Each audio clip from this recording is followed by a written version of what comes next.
Promote a culture of inclusion, supercharge your communication, and unleash the full potential of your teams and leaders with the Inclusive Handbook collection from the Diversity Movement. As part of the collection, I wrote the Inclusive Leadership Handbook with Kurt Merriweather to empower leaders with tools needed to cultivate a culture that fosters creativity, innovation, and employee engagement. Through strategies, exercises, and self-reflection, leaders at all levels can enhance their effectiveness. Learn more at thediversitymovement.com/store. Use code HOL at checkout for 25% of your first order. DEI budgets are under attack, but the goals haven't changed. Whether you're looking to increase your DEI knowledge, expand your market reach, or gain a competitive advantage in business, we have the solution. TDM Library is your single source for expert-curated DEI resources, strategies, and solutions, all designed to help you transform your workplace culture and be a more effective contributor. For $9.99 per month, you get access to our searchable subscription-based digital library. There, you'll find articles, practical how-to guidebooks, podcasts, award-winning microvideos, and more than 700 Q&As, designed to help DEI practitioners, thought leaders, and executives create a more inclusive workplace. Whether you prefer to listen, watch, or read, we have the resources for you. TDM Library goes beyond the basics to dive deep into topics such as inclusive language, the business case for DEI, talent acquisition, and C-suite engagement. For less than the price of a sandwich, you get access to our library of more than 1,000 pieces of original, expert-curated DEI content. Join today and get your first 30 days free. Get your library card now at tdmlibrary.thediversitymovement.com.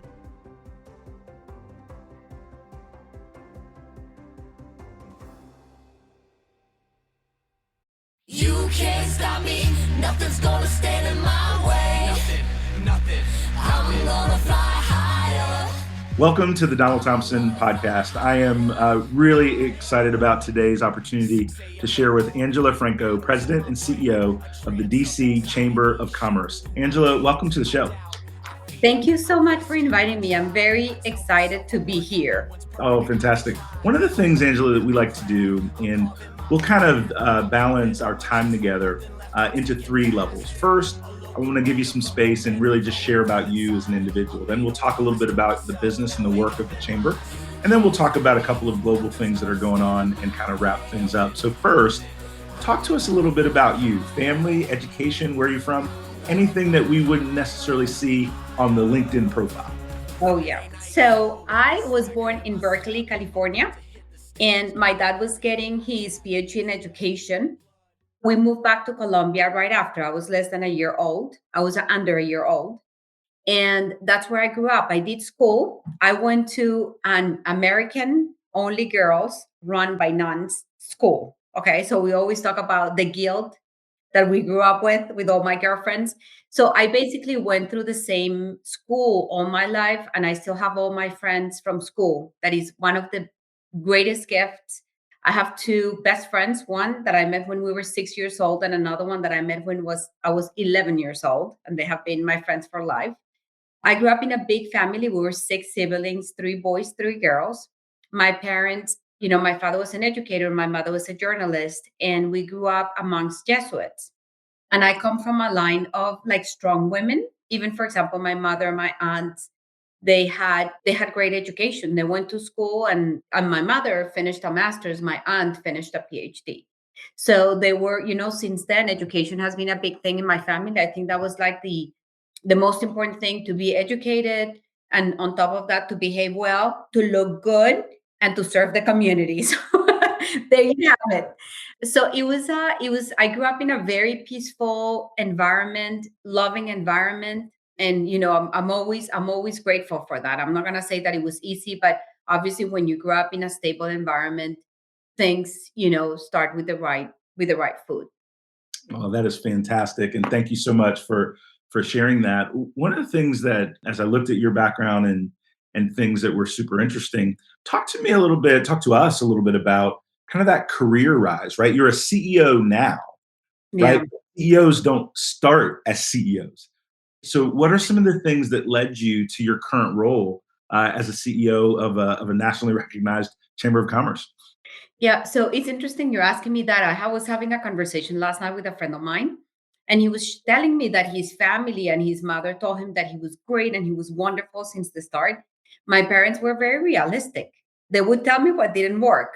They were not always like, "Oh, Angela." They loved me and I knew it, but they would point out things that I needed to work on. And my father always said something that in the moment it made me mad, but now I understand. He was like, "Angela, don't think that you're better than anybody else. Don't think that you're more than anybody else. If you want to go someplace, you're going to have to work for it." So, listening to him yesterday, I never saw that as a gift, but now, like, it was really a gift. We're all grounded, and I can tell you that my six siblings and I are all successful in a way that we prepared ourselves. We earned the spaces we're in. It's not something like it was given. I finished university, then I moved to the United States for a couple of years and it just didn't work. It's hard to move to a different country, but I needed to. I grew up in a very protected family, and women were like set to get married, and that was not what I had in mind. Not because I was not thinking. I wanted to, but it just didn't work out that way. You see? Some people like they meet somebody and they fall in love. But for me, it has been very different on that aspect. So I just wanted to see the world a little more with my own eyes. So I moved to the United States. I lived in Miami and lived in Puerto Rico 2 years, and then I moved back. I did my master's in finance, and my first job was a job that my father helped me find. I have to admit it, in an insurance company. But it was the lowest of the lowest of the first entry level job you can find. And I remember that my boss at that time, she was a hardworking woman. She had a daughter. Her husband was driving a bus. He owned a bus, and she built her house with her hands. The economics in our countries where I come from Colombia, are a little different. She lived in a part of town where she had to build her own house with her hands. Her husband was a bus driver, and she was so honest, loyal. I learned so much from her. Like, really, I have to say that I learned so much from her, and it showed me a different aspect of a human being that I not necessarily had been exposed until that time. And that's really when I see that my professional career started. The pension system in Colombia became private. I did a financial plan for the insurance company that I was working for to become one of those pension funds. And it was a lot of work, and I didn't understand the extent of what I was doing. But what I understand now is that that gave me a base for my professional career forever. Because there's two things. Once you understand finances and you understand how to project numbers, it helps you greatly when you're in the business world. And then from there, I moved to a bank. I worked in relationship building that gave me that love for relationships. And then when I was 31, that's when I moved to the United States, and I was in a national position for the pension fund that I had done the study for, and I was running all special businesses. So people can go into a private fund, they can stay in a public fund, but there were special systems like the military, like the public hospitals, things like that, and those were the ones that I was working on. So I was working in a national capacity, working with offices all over the country of Colombia, but I didn't have. It was okay, but it was not meaningful for me. Got it. It was like you get to a place that you're like, okay, if I'm gonna keep doing these, what happens? Yeah, no, I love it. I mean, one of the things that you describe, right, is that journey of finding your calling. And we can all use different words and meaning and different things, but it's really those things where work is an act of love, where it's not just work. It becomes part of who you are. And I think that that is something that comes through as you tell your story and finding your way through those different pillars. One thing that I would reiterate for our audience that I think was beautifully said is that when you understand finance and how to project numbers, it helps your foundation for any business endeavor you want to be in, because that's really the language of business, right? Is finance and numbers. And so that is super powerful. And then what you talked about in learning about relationships, and working with those special programs. These are fundamental things, whether you're a business executive, a leader in a nonprofit, an entrepreneur, an education institution, all these things come together. So let's pivot gears for a little bit and talk to me a little bit about the DC Chamber. Brag on the chamber a little bit. If I were coming into DC and looking at a new market, talk to me a little bit about the work that you all do for your member organizations. So, the DC Chamber of Commerce is the oldest business organization in the District of Columbia. The DC Chamber was founded initially years ago. It has been in existence for 83 years. It was created for the Black community, and then it has evolved through the years, and now we are, the largest business organization in the district. What the Chamber of Commerce does that is unique is representing the small business community. So, when you have an organization that is in touch up here but is in touch down here, like you can go up and bring larger businesses and bring larger companies that can subcontract with the small businesses, and then we have the touch with the small businesses. I am a banker by education and by profession, my professional career, and we have organized our programs, and we continue to organize what we offer to our business in three pillars. One, for startups, so companies that have been in business up to 3 years. The second one, for companies that want to grow, and we have partnered with different organizations that provide certification for women owned on the federal government, on the local level. There's also certification in green. There's international opportunities as well. And then the third pillar is for companies that are grown, that we can connect them with opportunities. So that's the value. I mean, the value that a chamber of commerce brings. And on top of that, we have a very, very strong government relations committee. So we are on top of legislation, what happens in the district, what legislation is coming up that can affect your business, and really representing our businesses in front of the council and the mayor's office. That is really powerful because a lot of small businesses in particular don't really understand how the laws and regulations impact them. Oh, And to have absolutely. you all as an advocate is really, really powerful. And that is really, really awesome. One of the things to expand upon that, when you think about chambers, and I had this bias before I became more active in my local chamber, you think about it as kind of a social thing, right? The chamber and business people get together. But what you described is significantly more active. You described your pillars, but then you also described certification, how you can connect, all those different things. How does somebody reach out to you if they're hearing this podcast, reach out to the chamber? What are some of the tools where they can get to know some of the details of those pillars? So what we have is, well, obviously they can go to the website of the chamber. Once you become a member, our work is done through committees. We have an international committee, a small business committee, membership committee, workforce development committee, that is a big area that we're working on, construction. We started a women's group last year, and government relations committee. So anybody has something that they can get involved. And I think that I always said, this is the second chamber I run. I run the Hispanic chamber before for 7 years, and now I'm running the DC chamber. I've been here for 2 years. And I love the work of a chamber of commerce does. What I love the most about is you can create whatever works for your businesses where you are, right? But some chambers of commerce, I mean, I've seen it all because some chambers of commerce do scholarships for students. Some chambers of commerce, for me, a chamber of commerce is a place where businesses convene, they talk to each other, and they find opportunities. Opportunities for what? Opportunities for growth.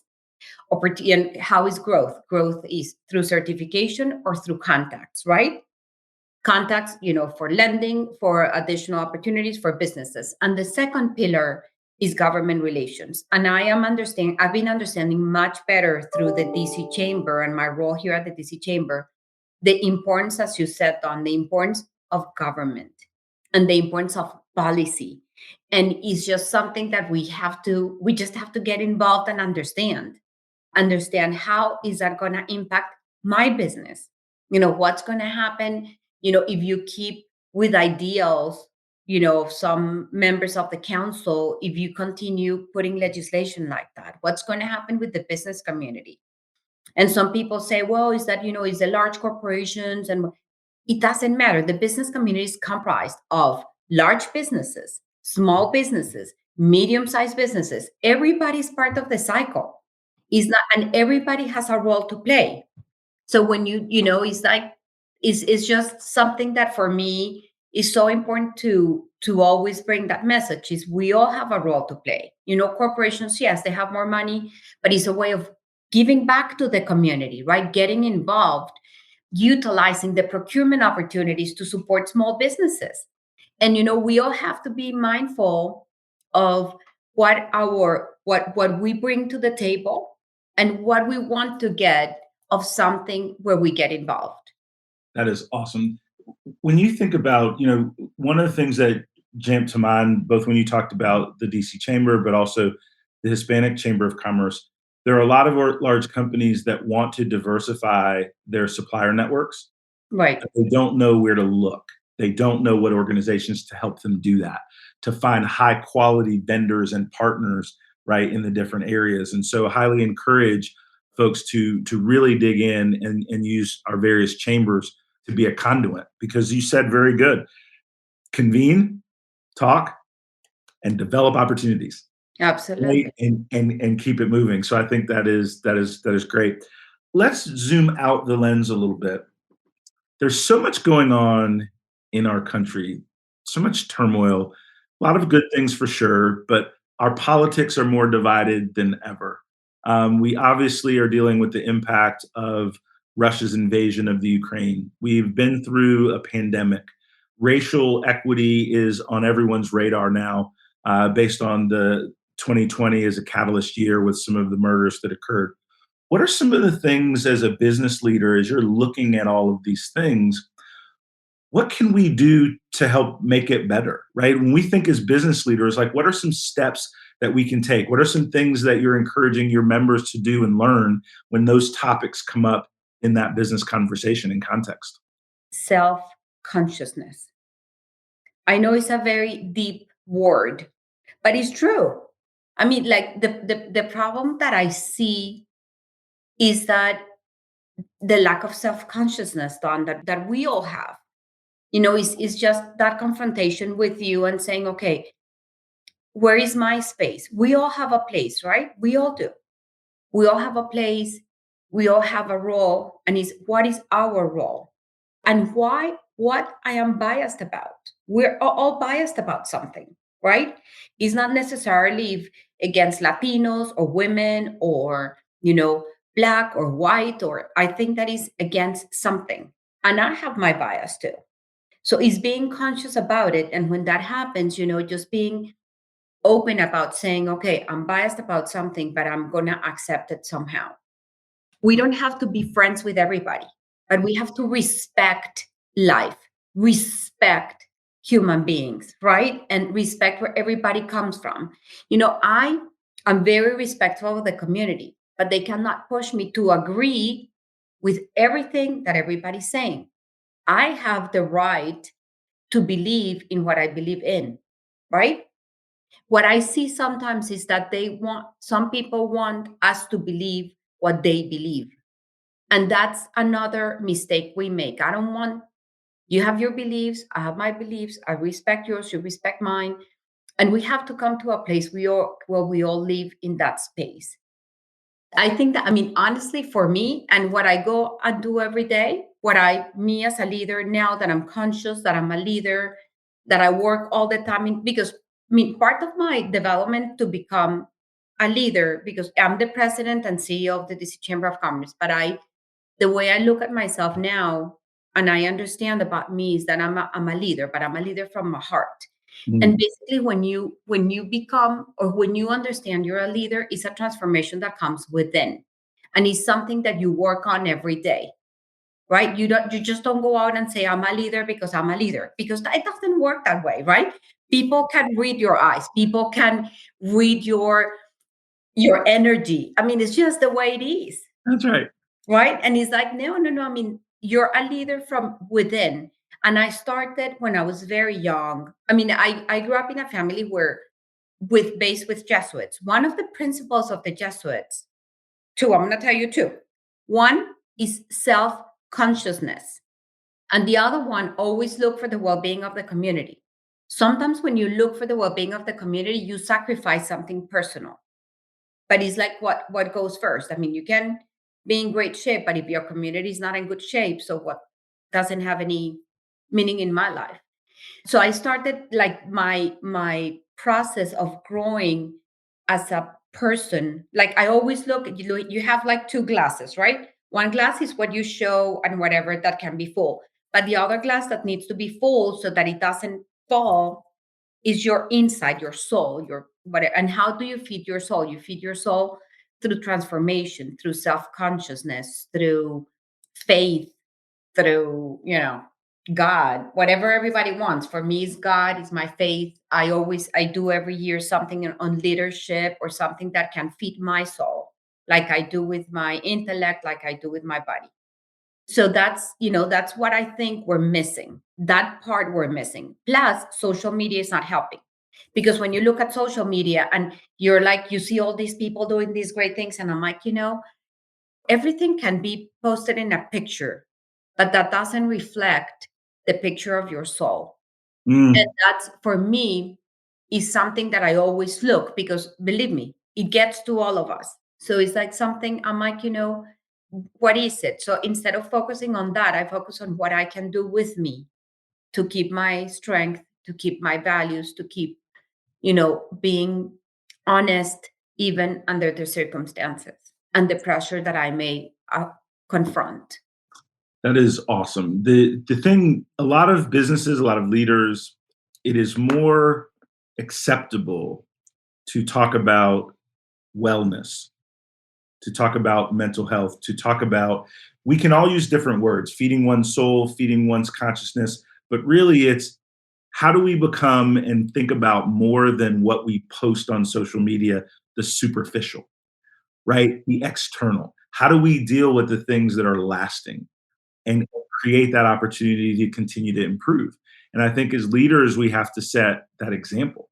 And there's a humility and humbleness that is required in leadership today so that people trust where you're coming from enough to really share with you, to really be with you at a deeper level. And so I really appreciate the way that you describe that. And we all do have our beliefs, our perspectives. And it's how do you have that space, right, for the things in your experiences and acknowledge, right, and appreciate the differences in others. And Right. the thing that I try to do, and it doesn't make me better than anyone else, but I don't have a judge's robe. That's not my calling. Hmm. My calling is to understand people and, like you described, to be a good value for the community that I'm in. And when we start with trying to understand and appreciate others, it gives us more room to find the things that we have in common. But if I start out as your judge, then I'm only looking for things I don't like. And that doesn't create a lasting relationship. So I really appreciate what you described in the way that you did, because leadership has lots of pressures. Yeah. And a lot of times leaders crumble under those pressures because they think it's perfection versus progress. And I'm a big believer in progress. And me too. No, and I've met people, I've had the opportunity to really I like getting to know people. I like understanding where they come from, their families. And I mean, people think you cannot tell. I mean, you can. Can't you tell? Yes. You can tell when, and I had a friend, and he was a politician and whatever. And I was like, how people can not to disrespect him or anything. But I'm saying our leaders have to be thoughtful, have to connect with the people and understand what they're great at and what they're not good at. If they're not good about certain things, at least say, I'm not gonna get involved here because this is not me. What is me is this. So those are the things that I think we all have to come to an understanding, not just because you want to be in front of that, is because it's really meant for you. And I mean, I've been always like that. I've never, I mean, I'm very ambitious, but I'm ambitious personally, if that makes sense. I want to be a better human being. I want to be a better mother. I want to be a better friend. I'm ambitious that way. I'm not ambitious like, oh, I want to like have my eye in that position. You see what I'm saying? I've never been like that. I've always been more ambitious in that sense, that I want to find more inner peace, that I want to be, with the people I really want to do, that I want to be able to set up limits and to start, living my life the way I'm supposed to. That is powerful. The last question that I have during our time, talk to me about someone that you admire and why. And it could be business, it could be personal, but somebody that gives you inspiration to be that better person or leader. And why? But I think that the person that I think about all the time is my father. So as he built his career from down up, and he was a person that a lot of people, like, I'm not going to say criticize, but my father was very quiet doing what he needed to do. Mhm. He obviously, with my mother's support, my mother always got upset because we never mentioned her, but my mother was an incredible source of keeping the family together, being at the house, and that helped my dad to develop what he needed to develop. And my father grew up in a family with no resources. He went to different than my mother. My mother was born with us with a silver spoon in her mouth, like they said that. But she grew up in a different environment. My father really didn't grow up with a lot, and her mother sent him to an internship with the Jesuits, and he ended up, speaking 7 languages. He finished his PhD, and then he had a situation once where he was really not valued, and he was like, he kept his head up, and he said that's fine. He didn't fight anybody, and then that's when he said, I'm gonna build a school that is gonna have the best education. So he founded a school. We all helped our 6 kids, and we have a school in Colombia with 700 students. My sister is running it, but for me, we have it now. That's a different story. But for me, it was more the way it started, because keeping it is one thing. Starting something is a whole different thing, against all odds. So I really, every time I'm in a situation where I want to respond, or where I feel I'm not respected, I always go back to him and the way he handled that. He was very humble, and he always told me, remember where you came from. And he was like, you're not better than anybody. And still to this day, when I'm out, I always think I'm not better than anybody else. I just have to strive every day to do the best I can. That will be, Angela, the last word. That is awesome, right? I love that story. And 700 students is a powerful legacy building for your father that will just continue to grow on. Thank you so much for spending time with us, for authentically sharing your perspective, both on leadership, certainly the DC Chamber, but I've gained the most from this dialogue, just getting to know you better and some of the foundations that make you that authentic leader. So, Angela, thank you for being a part of the Donald Thompson podcast, and we wish you nothing but the best. And if we can ever be of help in any way or any of the things that we're doing, we are hopeful that you'll call on us. Thank you, Don. And I appreciate it, because you're a very warm person, and that makes it easier. So thank you.